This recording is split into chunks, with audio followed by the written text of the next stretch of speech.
नमस्कार दोस्तों, स्वागत है आपका हमारे YouTube चैनल देव आस्था सीक्रेट्स में। आज हम आपको बताएंगे हिंदू धर्म और आस्था के महापर्व कुंभ मेले से जुड़ी सभी खास बातें। आखिर कब और कैसे शुरू हुआ कुंभ मेला और क्यों है हर हिंदू के लिए ये इतना खास। आपको बताएंगे कि आखिर कैसे और कौन सा योग बनने से होती है कुंभ की शुरुआत। तो बने रहिए हमारे साथ इस बेहद ही दिलचस्प वीडियो में। कुंभ का शाब्दिक अर्थ है घड़ा, सुराही या बर्तन। यह वैदिक ग्रंथों में पाया जाता है। इसका अर्थ अक्सर पानी के विषय में या पौराणिक कथाओं में अमरता के अमृत के बारे में बताया जाता है। मेला शब्द का अर्थ है किसी एक स्थान पर एकजुट होना, शामिल होना, मिलना, एक साथ चलना, सभा में या फिर विशेष रूप से सामुदायिक उत्सव में उपस्थित होना। यह शब्द ऋग्वेद और अन्य प्राचीन हिंदू ग्रंथों में भी पाया जाता है। इस प्रकार कुंभ मेले का अर्थ है एक विशाल सभा, मिलन जो जल या अमृत का अमृत है। हिंदू पौराणिक कथाओं के अनुसार कुंभ मेला 12 वर्षों के दौरान 4 बार मनाया जाता है। कुंभ मेले का आयोजन 4 तीर्थ स्थलों में होता है। ये स्थान है उत्तराखंड हरिद्वार में गंगा नदी पर, मध्य प्रदेश उज्जैन में शिप्रा नदी पर, महाराष्ट्र नासिक में गोदावरी नदी पर और उत्तर प्रदेश प्रयाग में गंगा, यमुना और सरस्वती 3 नदियों के संगम पर। करोड़ों श्रद्धालु कुंभ पर्व स्थल प्रयाग, हरिद्वार, उज्जैन और नासिक में स्नान करते हैं। इनमें से प्रत्येक स्थान पर हर 12 वर्ष में और प्रयाग में 2 कुंभ पर्वों के बीच 6 वर्ष के अंतराल में अर्ध कुंभ भी होता है। खगोल गणनाओं के अनुसार यह मेला मकर संक्रांति के दिन प्रारंभ होता है, जब सूर्य और चंद्रमा वृश्चिक राशि में और बृहस्पति मेष राशि में प्रवेश करते हैं। मकर संक्रांति के होने वाले इस योग को कुंभ स्नान योग कहते हैं और इस दिन को विशेष मंगलकारी माना जाता है, क्योंकि इस दिन पृथ्वी से उच्च लोकों के द्वार खुलते हैं और इस प्रकार इस दिन स्नान करने से आत्मा को उच्च लोकों की प्राप्ति सहजता से हो जाती है। यहाँ स्नान करना साक्षात स्वर्ग दर्शन माना जाता है। इसका हिंदू धर्म में विशेष महत्व है। ज्योतिषियों के अनुसार कुंभ का असाधारण महत्व बृहस्पति के कुंभ राशि में प्रवेश तथा सूर्य के मेष राशि में प्रवेश के साथ जुड़ा है। ग्रहों की स्थिति हरिद्वार से बहती गंगा के किनारे पर स्थित हर की पौड़ी स्थान पर गंगा जल को औषधिकृत करती है तथा उन दिनों यह अमृतमय हो जाती है।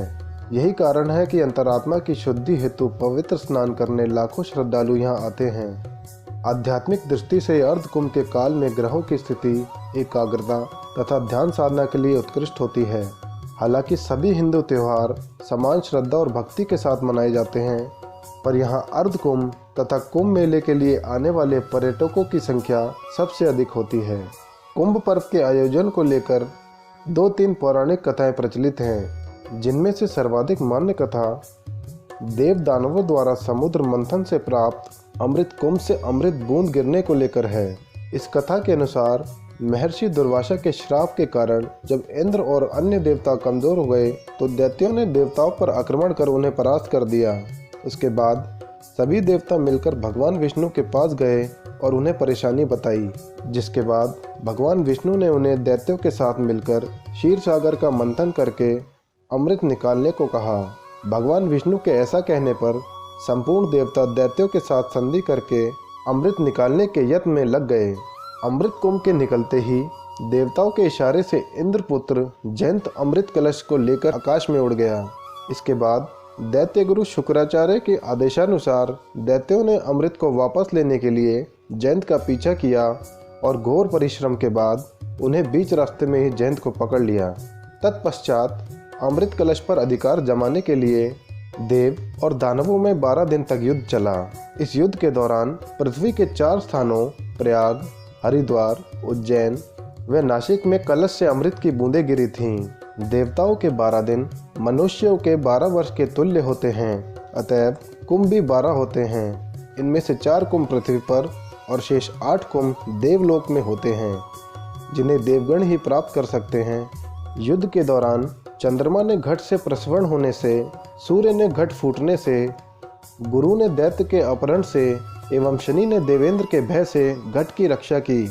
कलह शांत करने के लिए भगवान ने मोहिनी रूप धारण कर यथाधिकार सबको अमृत बांट कर पिला दिया। इस प्रकार देव दानव युद्ध का अंत किया गया। अब आइए जानते हैं कि क्या होते हैं कुंभ मेले में अखाड़े। कुंभ में अखाड़ों का विशेष महत्व होता है। अखाड़ा साधुओं का वह दल होता है जो शस्त्र विद्या में पारंगत रहता है। कुंभ में मौजूद सभी अखाड़ों की पेशवाई होती है। जब कुंभ में नाचते गाते धूमधाम से अखाड़े जाते हैं तो इसे पेशवाई कहते हैं। कहा जाता है कि शंकराचार्य ने 8वीं सदी में 13 अखाड़े बनाए थे। तब से वही अखाड़े बने हुए थे, लेकिन अब एक और अखाड़ा जुड़ गया है और अब कुंभ में 14 अखाड़ों की पेशवाई देखने को मिलती है। आइए जानते हैं इन 14 अखाड़ों के नाम। कुंभ में 14 अखाड़ों के नाम हैं अटल अखाड़ा, अवाहन अखाड़ा, निरंजनी अखाड़ा, पंचाग्नि, महानिर्वाण अखाड़ा, आनंद अखाड़ा, निर्मोही अखाड़ा, बड़ा उदासीन पंचायती अखाड़ा, नया उदासीन अखाड़ा, निर्मल अखाड़ा, वैष्णव अखाड़ा, नागपंथी गोरखनाथ अखाड़ा, जूना अखाड़ा व किन्नर अखाड़ा। इसके अलावा अब जानते हैं कुंभ मेले में मौजूद नागा साधुओं की रहस्यमय दुनिया के बारे में। कुंभ मेले में सबसे ज़्यादा आकर्षण का केंद्र नागा साधु होते हैं। नागा साधुओं का जीवन सभी साधुओं की तुलना में सबसे ज़्यादा कठिन होता है। इनका संबंध शैव परंपरा की स्थापना से माना जाता है। आइए जानते हैं कि कैसे बनते हैं नागा साधु और कैसा होता है इनका जीवन। इतिहास के पन्नों में नागा साधुओं का अस्तित्व सबसे पुराना है। नागा साधु बनने के लिए महाकुंभ के दौरान ही प्रक्रिया शुरू हो जाती है। इसके लिए उन्हें ब्रह्मचर्य की परीक्षा देनी पड़ती है। इसमें 6 महीने से लेकर 12 साल तक का समय लगता है। ब्रह्मचर्य की परीक्षा पास करने के बाद व्यक्ति को महापुरुष का दर्जा दिया जाता है। उनके लिए पंच गुरु भगवान शिव, भगवान विष्णु, शक्ति, सूर्य और गणेश निर्धारित किए जाते हैं। इसके बाद नागाओं के बाल कटवाए जाते हैं। कुंभ के दौरान इन लोगों को गंगा नदी में 108 डुबकियां भी लगानी होती हैं। महापुरुष के बाद ही नागाओं की अवधूत बनने की प्रक्रिया शुरू होती है। उन्हें स्वयं का श्राद्ध करके अपना पिंडदान करना होता है। इस दौरान साधु बनने वाले लोगों को पूरे 24 घंटे तक बिना कपड़ों के अखाड़े के ध्वज के नीचे खड़ा रहना होता है। परीक्षाओं में सफल होने के बाद ही उन्हें नागा साधु बनाया जाता है। तो ये थी कुंभ मेले से जुड़ी कुछ खास बातें। आपको ये वीडियो कैसा लगा हमें ज़रूर बताएं और अपनी राय हमें अवश्य दें। ऐसे ही और वीडियोस के लिए देखते रहिए देव वास्ता सीक्रेट्स। नमस्कार।